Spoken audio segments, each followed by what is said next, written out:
Hi friends, ഞാനിന്ന് കായും പരിപ്പും വെച്ച് വളരെ എളുപ്പത്തിൽ ഉണ്ടാക്കിയെടുക്കാൻ പറ്റുന്ന ഒരു കറിയാണ് റെഡിയാക്കുന്നത്. അപ്പോൾ അതെങ്ങനെയാണെന്ന് നോക്കാം. കറി ഉണ്ടാക്കാനായിട്ട് ഞാനിപ്പോൾ ഒരു കൈ പരിപ്പ് എടുത്ത് വെച്ചിട്ടുണ്ട്. അതാദ്യം കുക്കറിലോട്ട് ഇട്ട് കൊടുക്കുകയാണ്. 2 ഗ്ലാസ് വെള്ളം ഒഴിച്ച് കൊടുക്കണം.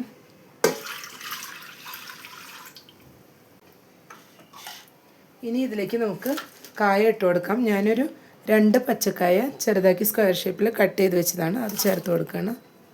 ഇനി ഇതിലോട്ട് ഒരു 1/2 ടീസ്പൂൺ മഞ്ഞൾപ്പൊടി ചേർത്ത് കൊടുക്കാം. ഇനി ഒരു 1 ടേബിൾ സ്പൂൺ മുളക് പൊടി കൂടെ ചേർത്ത് കൊടുക്കാം. മുളക് പൊടിയല്ല, എരിവിനനുസരിച്ച് നമുക്ക് ചേഞ്ചസ് വരുത്താവുന്നതാണ്.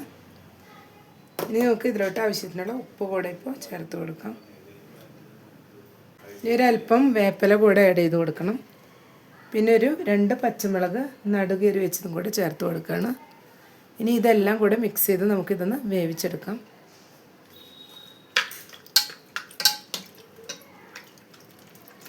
രണ്ട് വിസിൽ വരുന്നവരെ ഹൈ ഫ്ലെയിമിൽ വെച്ചിട്ടും പിന്നെ സിമ്മിൽ വെച്ചിട്ടൊരു വിസിൽ വരുന്നവരെയും വേവിച്ചെടുത്താൽ മതിയാവും. എന്നിട്ട് ഫ്ലെയിം ഓഫ് ചെയ്ത് എയർ പോയി കഴിഞ്ഞ് കറക്റ്റായിട്ട് വെന്തിട്ടുണ്ടാവും.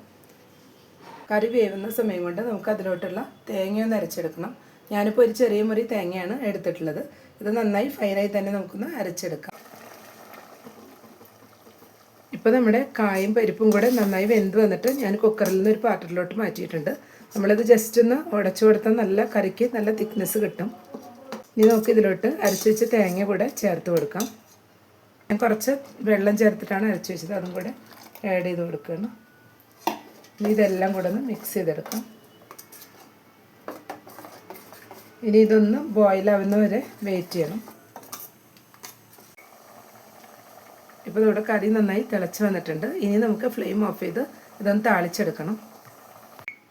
ഇപ്പോൾ താളിക്കാനായിട്ട് ഒരു പാൻ വെച്ച് 2 ടേബിൾ സ്പൂൺ ഓയിൽ ഒഴിച്ച് കൊടുത്തിട്ടുണ്ട്. വെളിച്ചെണ്ണയാണ് ഒഴിച്ച് കൊടുത്തിട്ടുള്ളത്.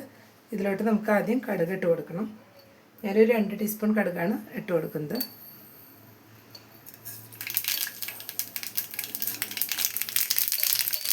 കടുകെല്ലാം നന്നായി പൊട്ടി വരുന്നുണ്ട്. ഈ സമയം നമുക്ക് അല്പം വേപ്പിലയും ഉണക്കമുളകും കൂടെ ആഡ് ചെയ്ത് കൊടുക്കാം.